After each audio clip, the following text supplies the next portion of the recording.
Bueno, vamos a ver la palabra de la semana. Es una palabra que viene en el libro de Timoteo, en el segundo libro de Timoteo, en el capítulo 1. Y si hacemos un poquito de recuerdo, de remembranza, pues hemos visto algunas palabras de la semana. Vimos Isaías 41:10, donde Dios decía que no temiéramos porque Él está con nosotros, que no desmayáramos porque Él es nuestro Dios, que nos esfuerza, que siempre nos va a ayudar, que siempre nos va a sustentar con la diestra de su justicia. Después vimos Isaías 41:17, donde también Dios está diciendo que los afligidos y los menesterosos buscaban las aguas y no las encontraban, que no había agua, que seca estaba su lengua, seca de sed estaba su lengua, pero decía, yo Jehová los escucharé, yo el Dios de Israel no los desampararé. Ahora la palabra esta semana es como una continuación.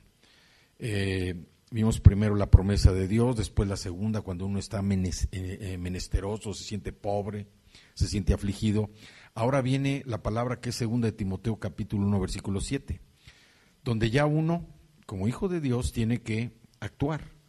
Y esta carta Pablo la escribió precisamente en la prisión romana. Es difícil entender que como en una prisión romana, estando una persona presa, como era Pablo, escribe una carta de ánimo precisamente para Timoteo.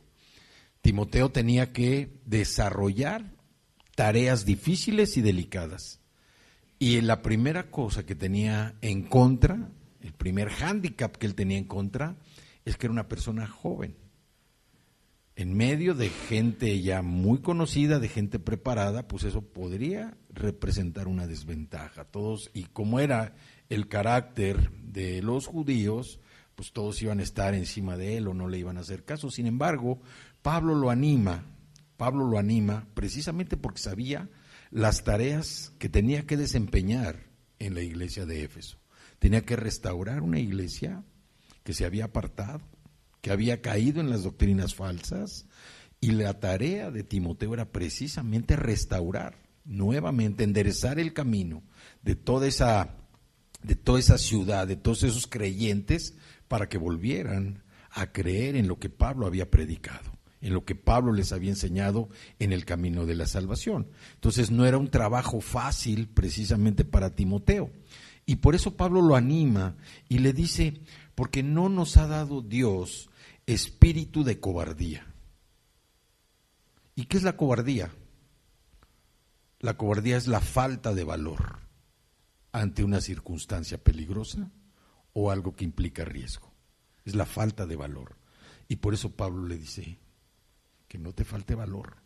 Dice, Dios no nos ha dado un espíritu de cobardía, no nos ha dado un espíritu de falta de valor. Por el contrario, le dice, sino de poder. Y necesitas poder. ¿Para qué? Para hacer la tarea tan difícil que se te está encomendando. De amor y de dominio propio. Entonces, esta palabra, para nosotros, después de ver lo que habíamos visto en las semanas pasadas, la semana pasada sobre todo, que Dios dice que iba a estar con el pueblo. Dice, no los voy a desamparar. Cuando se sientan angustiados, cuando se sientan afligidos, menesterosos, cuando necesiten agua para la sed que seca la lengua, yo no los voy a desamparar. Y aquí Pablo le está dando esa palabra de ánimo a Timoteo, de que él no debe tener un espíritu de falta de valor ante ninguna circunstancia. Pablo sabía lo que iba a enfrentar. Y también lo que es interesante aquí ver es cómo Pablo escribe una carta de ánimo cuando él está prisionero. ¿Por qué? Porque todos sabemos que la vida de Pablo se había transformado. Y Timoteo fue prácticamente el hijo espiritual de Pablo. Fue un muchacho que desde que Pablo lo pudo llevar a la salvación, Timoteo fue una persona que ya conocía la Escritura, una persona que ya se sentía preparada precisamente para el llamado que Dios tenía para él. Entonces, si Dios nos ha dado, así como Pablo se lo dijo a Timoteo, nos los dice a nosotros. Dios no nos ha dado un espíritu de cobardía, un espíritu donde nos falte valor. Por el contrario, nos ha dado un espíritu de poder hacer lo que Dios quiere que hagamos, de poder creer en lo que Dios está haciendo en nuestra vida, de poder servirle con un corazón íntegro, con un corazón agradecido, con un corazón comprometido precisamente a lo que Dios nos ha llamado a hacer. Pero también le dice de amor. Todo lo que Dios hace en nuestra vida lleva el sello del amor, todo, absolutamente todo. No hay nada que Dios haga en nuestra vida que no lleve su sello, el sello del amor.